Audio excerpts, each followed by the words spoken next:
Inspector Patrick O'Sullivan had only gone to Dublin Station that morning to participate in a routine narcotics operation. But when that voice recording in his pocket was revealed, nothing in Irish history would ever be the same again. Good evening, I'm Investigator Seamus Murphy. Tonight I'm bringing you a truth you never expected. The documents, voice recordings, and witness statements I currently hold expose the darkest secret of the Irish police force. Inspector Patrick O'Sullivan, 42 years old, an experienced police officer with 18 years of service, working in the Dublin Gardaí narcotics unit. His awards, promotion letters, commendation documents, they're all lying on the table. When Patrick left home that morning, he had only told his wife, Siobhan, "I'll be late." But when he returned home that evening, he was no longer the same Patrick, because his 10-year lie had collapsed, because Patrick O'Sullivan was also the leader of Dublin's largest drug distribution network. For 10 years, he conducted drug operations during the day and sold those drugs at night, and today, he has nothing left to hide. At exactly 2:30 p.m., he was caught in his own operation in the Temple Bar area. But the most shocking part, he began confessing himself. "I've been two different people for 10 years, he said in his first statement. "I don't know which Patrick I am anymore." When you hear these words, imagine how your trust in police is shattered. Patrick's story had begun in 2014 as an ordinary police officer.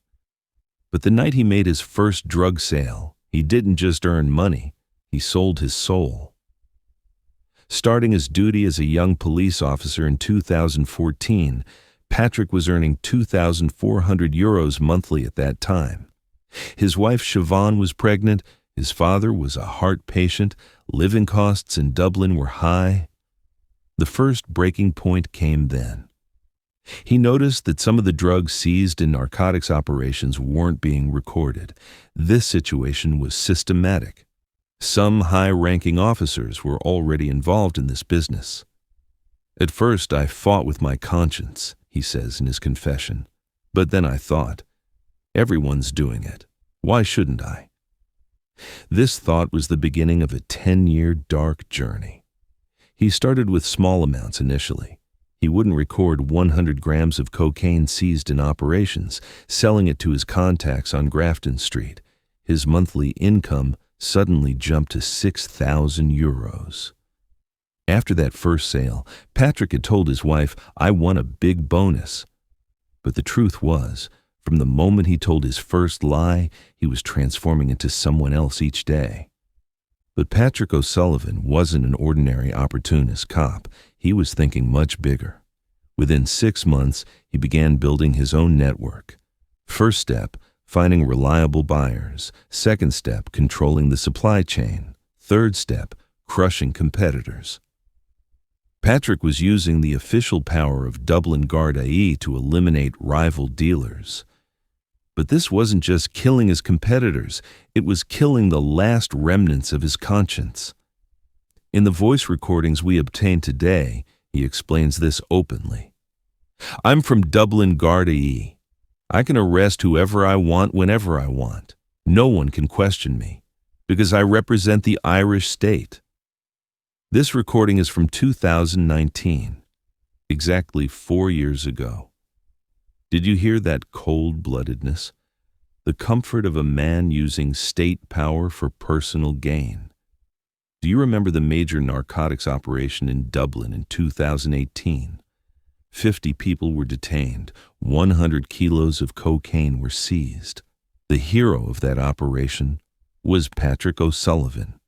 The media was portraying Patrick as Dublin's hero, but in reality, he was also Dublin's biggest drug lord.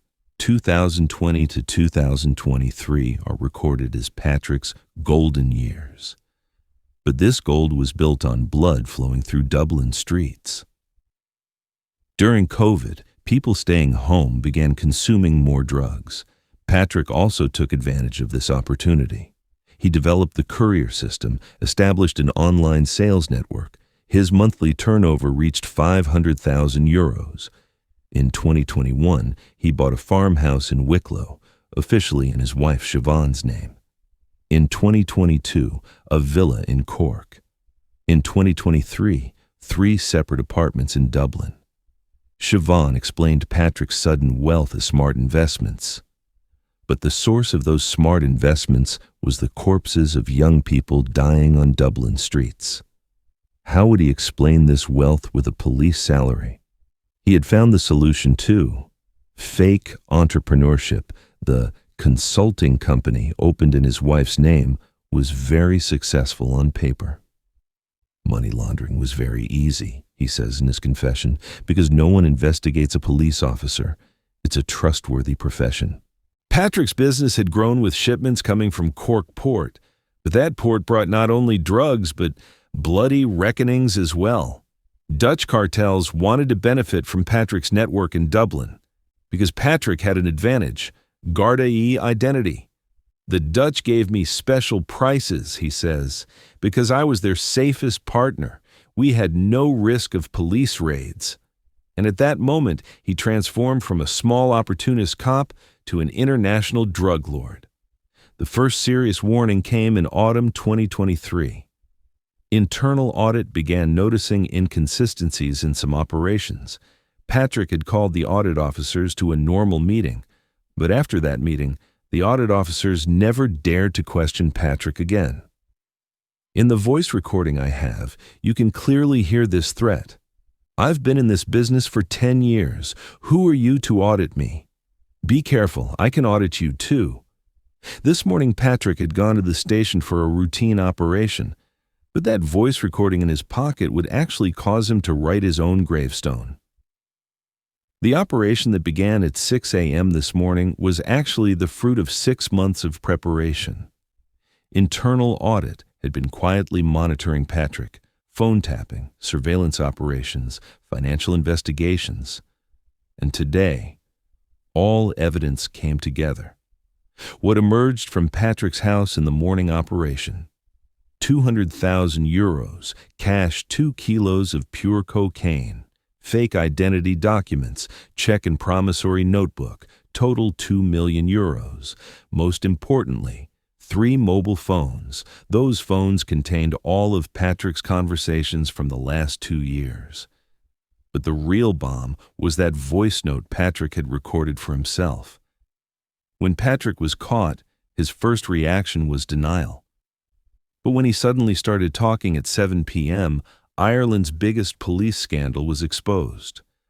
"I can't carry this anymore," he said. "I've been fighting with myself for 10 years. That's enough." And from that moment, he never stopped. "I wasn't alone," was his first sentence, and the names that followed shook Dublin Gardaí. 3 inspectors, 7 assistant inspectors, 12 police officers, all were part of this network. Patrick told the truth about the success stories we saw in the media, and that truth destroyed everything citizens trusted. Last year's big success stories in the media, they were all fake. We were selling half of the drugs we seized ourselves. Siobhan O'Sullivan had always thought her husband was Dublin's most honest cop. But the truth she learned tonight was that her 15-year marriage was completely a lie. "He came home late at night, but I thought it was night duty," says Siobhan. 12-year-old son Cian and 9-year-old daughter Aoi Faye. They were very proud that their father was a police officer. "Daddy catches bad guys," Cian used to tell his friends. When they asked Patrick about the moment he regretted most, he gave this answer. And that answer showed the greatest betrayal a father could make to his child. "My son chose the topic, 'My dad is my hero,' for his school project last year. He researched about me, interviewed me. I lied in that interview, to my own child." At this point, he couldn't hold back his tears. Among the names Patrick gave was also a chief inspector. And when that name was revealed, Ireland's security system would collapse. "He was our protector," says Patrick. "He received 20,000 euros monthly. In return, he protected us, gave us advance notice of operations." Who is this chief inspector? It cannot be revealed yet because the investigation continues. A major operation was planned in Cork in summer 2022. But when that operation failed, no one realized it was due to an internal leak. That chief inspector warned us. We also moved all drugs to different places. The operation was unsuccessful. The investigation, launched based on Patrick's confessions, was rapidly expanding. But as it expanded, it also revealed how rotten the Irish police were. As of this morning, 15 police officers in custody, 3 chief inspectors suspended from duty, more than 50 files taken for re-examination. Most importantly, all narcotics operations from the last 5 years are under scrutiny. The investigating prosecutor said they were trying to distinguish which were real successes and which were fake.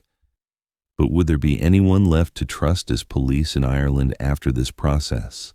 After listening to Patrick O'Sullivan's story tonight, we all have big questions in our minds, and these questions might determine Ireland's future. Are police trustworthy anymore? How clean is the justice system? How many more Patrick O'Sullivans are there in the system? There are no definitive answers to these questions, but this story teaches us important lessons. Power inevitably corrupts if not controlled. Money can kill conscience. The system must be constantly monitored.